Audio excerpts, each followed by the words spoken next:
Kegelapan meliputi tempat di mana Yesus disalib. Ini sungguh peristiwa aneh yang terjadi. Kenapa? Karena saat itu hari masih siang, malahan saat itu sekitar pukul 12 siang. Kegelapan itu berlangsung sampai jam 3 sore. Semua orang yang ada di situ kebingungan juga ketakutan. Mengapa tiba-tiba kegelapan menyelimuti tempat itu? Ada apa gerangan? Tiba-tiba dalam kegelapan itu terdengar ada teriakan yang lirih. Yesus dengan menahan sakit dan derita, berbicara, terbata-bata, "Allahku, Allahku, mengapa engkau meninggalkan aku?" Yesus sudah kepayahan. Yesus sudah sangat lemah. Yesus kesakitan dan menderita. Yesus hampir mati. Mendengar teriakan itu, beberapa orang di situ salah sangka. Mereka mengira Yesus memanggil Elia. Padahal Yesus sedang menyerahkan nyawanya pada Bapa di surga. Tidak lama setelah Yesus berseru dengan suara nyaring, ia menyerahkan nyawanya. Yesus pun mati. Mati dipaku dan diikat di kayu salib karena kasihnya pada kita.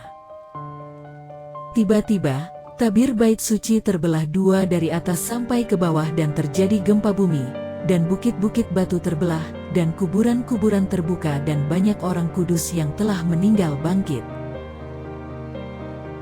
Kepala pasukan dan prajurit yang menjaga Yesus menjadi sangat ketakutan ketika melihat peristiwa-peristiwa aneh yang mengiringi kematian Yesus.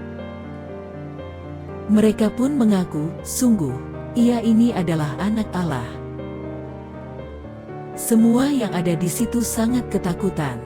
Yesus mati dan peristiwa-peristiwa aneh terjadi saat kematian Yesus.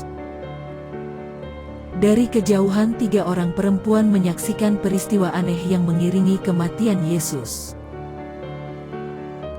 Ketiga perempuan itu selalu bersama-sama dengan Yesus sejak dari Galilea. Yesus dihukum mati di Yerusalem. Ketiga perempuan itu mengasihi Yesus. Mereka merasa sedih ketika menyaksikan keadaan yang menimpa Yesus saat itu. Mereka berduka cita ketika melihat Yesus tergantung di atas kayu salib, tapi mereka tidak bisa berbuat apa-apa saat itu. Mereka hanya bisa melihat dari jauh dan hanya bisa menangisinya. Mereka pun sangat ketakutan menyaksikan peristiwa-peristiwa aneh yang mengiringi kematian Yesus. Siapakah ketiga wanita itu? Ketiga wanita itu adalah Maria Magdalena, Yohana dan Maria ibu Yakobus. Di mana orang-orang yang mengeluh-elukannya? Di mana para muridnya?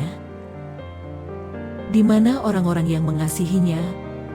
Mereka hanya bisa menyaksikan penderitaan Yesus dari kejauhan. Mereka sedih dan berduka cita tapi tidak sanggup melakukan apapun untuk menolong Yesus.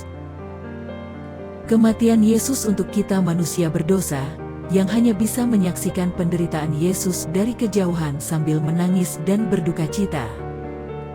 Pelajaran hidup. Adik-adik, kematian Yesus sangat menyedihkan. Kematian Yesus untuk menebus manusia berdosa, termasuk untuk adik-adik dan saya. Kehidupan kita pada awalnya begitu sempurna, begitu bersih tanpa dosa. Tetapi kemudian dosa merusak kehidupan manusia. Perlawanan terhadap Allah membuat hidup itu menjadi kotor dan gelap. Apakah Allah diam? Tidak. Adik-adik, Allah menganugerahkan Yesus melalui kematiannya di atas kayu salib untuk menghapus dan membersihkan dosa manusia.